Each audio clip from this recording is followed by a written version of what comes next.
Hi there, my name is Kronenberg and welcome to my channel. This is a film review of Xtro II, The Second Encounter. It's horror, it came out in 1991. IMDb is a 15, Amazon is an 18+.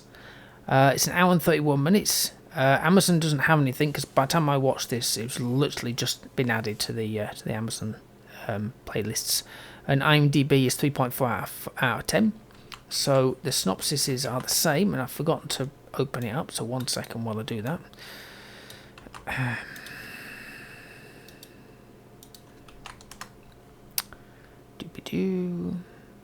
Military scientists discover an alternative dimension, and subsequently, aliens with an appetite for human flesh. So the director is Harry Bromley Davenport, who directed Whispers of Fear. Producer, well, there's 9 of them, but with producer on we have John A. Curtis, who did Ripper, and Lloyd A. Simandl, Simandl, who did Empire of Ash. Music was by Braun Farnan, who did Time Runner, and Robert Smart, who also did Time Runner. The cast, well, we have Paul Koslow, who was Dr. Alex Summerfield, who was in The Omega Man. Tara Buckman, who was Dr. Julie Casserly, she was in Night Killer. Jan Michael Vincent, who was Dr. Ron Shepard, who was in The Mechanic. Nicholas Lee, who was Baines, who was in Vertical Limit. W.F. Wadden, who was Jedburgh, who's not been in anything else. And Rolf Reynolds, who was Zanoski, who was in Wise Guy. It was filmed in Vancouver, in British Columbia, in Canada. It's also known as Xtro II and Xtro with a 112. And the sequel has nothing to do with the original Xtro, which I've also reviewed, by the way. This is because director Harry Bromley Davenport somehow retained the rights to the name Xtro, but not the story rights. Needing money, he enlisted writers to write a completely different film, and only used the Xtro name to capitalise on the cult success of the original. So it was a requested film. The person who requested it liked my review, I assume, of Xtro. So I was asked for Xtro II, and eventually I will do Xtro III, so there is that coming up soon. Now it starts with some ominous music, with some military fast drums, like I can't do it imitate that, in that kind of drums. As some dude is flying a chopper. Well, actually I realised it's a woman, but at first I was like, oh, who's this? Flying this chopper over some snowy mountains. But then what's kind of weird is when we're flying over in the helicopter, it's all this orchestral music, right? And then when we switch the credits, it's military drums thing, and then it switches back to the mountains, back to orchestra, back to the credits, drumming. It's literally like there's 2 separate soundtracks. It's so bizarre. The good old graphics. So we have, as usual, a woman's voice. The ones going T-20, not like that thing. It's always a woman, never a guy. Now, bear in mind that the chopper bit is literally replaced with a limo arriving at a building. So I'm completely lost at this point. I thought, well, where's the chopper? And then the image, I'm guessing, is the building, like 3D, but just lines. So I can't really tell what I'm looking at. You're looking and thinking, what is that? Is it a building? Is it just a box? I don't know. So Summerfield, right, is doing a tour with the with some dude. And he's like saying, what makes this place different is that here, environmental and chemical function is governed by the computer. What could possibly go wrong? Now this is just, I was like, what the hell? So he says there's 13 levels and we're currently on level 1. So we're going, okay. And so they go to the lift on the tour and he presses the buttons, but there's only 1, 10, 12 and 13. So where's the other floors? Now they're just walking down 9 flights of stairs all the time. It's a bit of a drag. Imagine sort of carrying all the food down to like level 10 and having to climb back up again. Now it looks like his tour didn't go very well. They were doing this demo for sending 3 people somewhere, kind of this alternate dimension, and it was going okay until they saw something and they did the old, ooh, what's that? Let's go and have a prod. Cue the crappy VHS recording, some flashing monitors, and now we're in the conference room talking about it.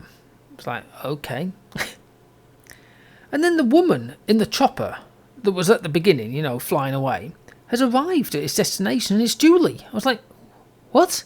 Now, I know why she's there, but it's just like, but that's weird, because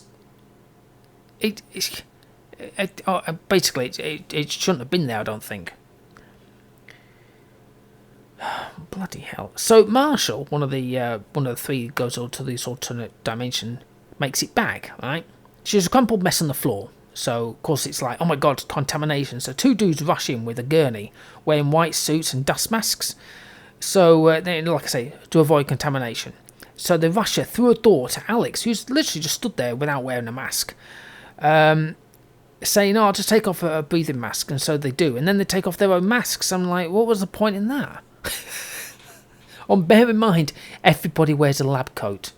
Because they're scientists, you know. There's no lab, but they're all scientists. Now, I was watching everyone running, I would loosely call it, due to a warning. But most looked like they were going out for a gentle jog. Sorry, something just buzzed in front of my eyes. It's a virus scanner thingy, majiggy. Most looked like a gentle jog. And then I saw something that reminds me of Alien. You know, like, or in Aliens, the film Aliens. On how the alien is born, if you know what I mean. So if you've seen Alien itself, I don't think it really comes into it. But I think it's more in Aliens, with the S on the end. I'm pretty sure it is, anyway. Now, I was watching the alien get free. It was quite funny, because the dog laying next to me is having this dream. So his tail is wagging, he's sort of running in his dream. So it's so bizarre when I'm watching this alien, and I've got this tail wagging next to me. They distract him. Now, Shepard sure knows his stuff. That's why he's an expert. So he was asked what it is. And he says, it's an alien life force that wants to kill humans. Awesome. Way to go, mate. The body count at an alien may have tipped him off, but I'm not going to sort of say that. As usual, the army can't hit a barn door at all. So it appeared one dude fell over, fired his his weapon. The colonel saw and fired this massive gun continuously. Right, literally full down. There's nothing there. It'd been gone. Like he'd probably gone to have a tea with his other alien friends. But he was firing and firing and firing. He's never heard of control fire or burst fire. God, you know when you see something, you think, "Oh, really? What?" So one of the soldiers was standing by this barrier, overlooking something, because like you do. Right, he's a soldier, a trained soldier, and he drops his weapon. Apparently it's by accident, but it looks like he kind of like just let it fall out of his fingers like it's made of butter. You know, that kind of, and just dropped it. And I thought, really? Now, there was good effects on this dude's head as it was punched through the back of him by the alien. I thought that was kind of cool. Obviously, you know, you're talking old school special effects. Not talking CGI here, so you're going to get what you're going to get.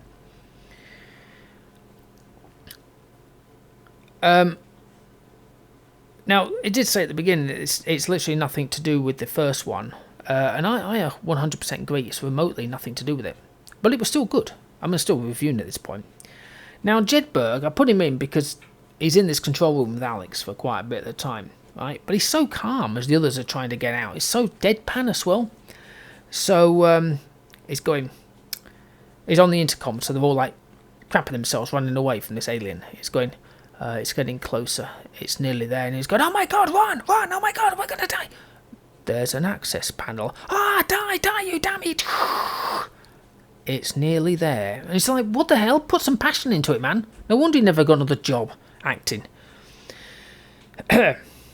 Maybe he programmed that female computer, because she was bloody useless as well. T-minus 20 seconds. A contamination. I mean, it's the typical...